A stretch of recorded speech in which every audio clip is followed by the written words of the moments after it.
And where did you put that? My wife and I are reading through different books and books that were written some time ago. And we're looking at different insights that we are getting that speak to us. And today, as we were reading in the historical study, A History of Christianity by Kenneth Scott Latourette, we were looking at the preface, reading through it, and on XX1, that is Roman numeral 21, we came across a quote that I think is very, very apropos to today or to any time. He's explaining about trying to write objective history. And it reads as follows: It is complained that this is not an objective approach. He's talking about writing from the standpoint of the Christian gospel.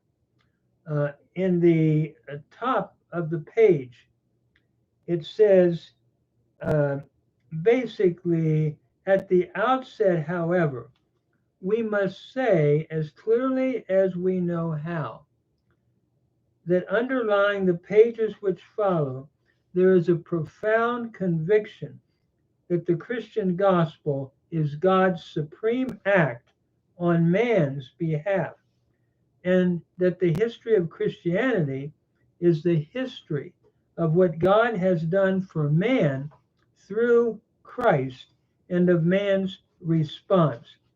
By the way, before I read on, Kenneth Latourette was a professor at Yale, and the book was written or copyrighted in 1953. And he's writing to the faculty of the Yale University Divinity School. And so I want to continue his quote or his words that spoke to us today.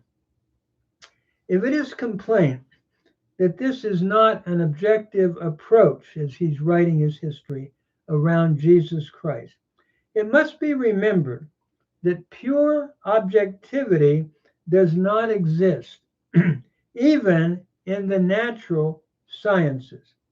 One is either for or against Christianity. There is no neutral or strictly, quote, objective ground. Reason has a legitimate place. We must employ it in testing basically what are presented to us as facts and in searching for other facts. But truth is not attained by reason alone. The insight that is born of faith can bring illumination. Faith is not credulity, and if that which is called faith ignores reason, it does so to its peril. But uncritical confidence in reason as the sole or final criterion is a blind act of credulity which may be even more dangerous than a faith which disdains reason.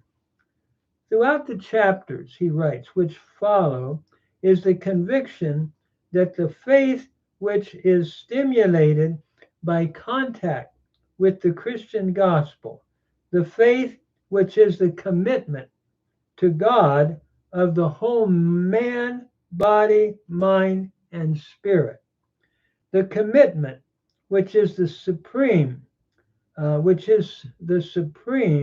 in love to God, who is love, and who in his love has revealed himself in Jesus Christ, opens the mind towards the true understanding of history. That we fail to understand history then is due to our lack of such commitment. And so I'm quoting Latourette. We were reading that today, and my wife Janet and I thought it was an amazing statement that he made.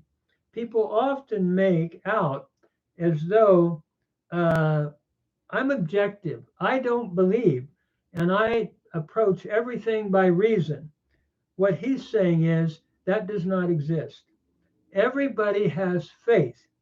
The question is, where is your faith rooted? And Latourette is saying his faith is rooted in Jesus Christ. And he believes, as he writes history, or as he wrote history, that he's writing from that point of view, writing his history of Christianity. And I thought that was an amazing statement that he made, and a true statement.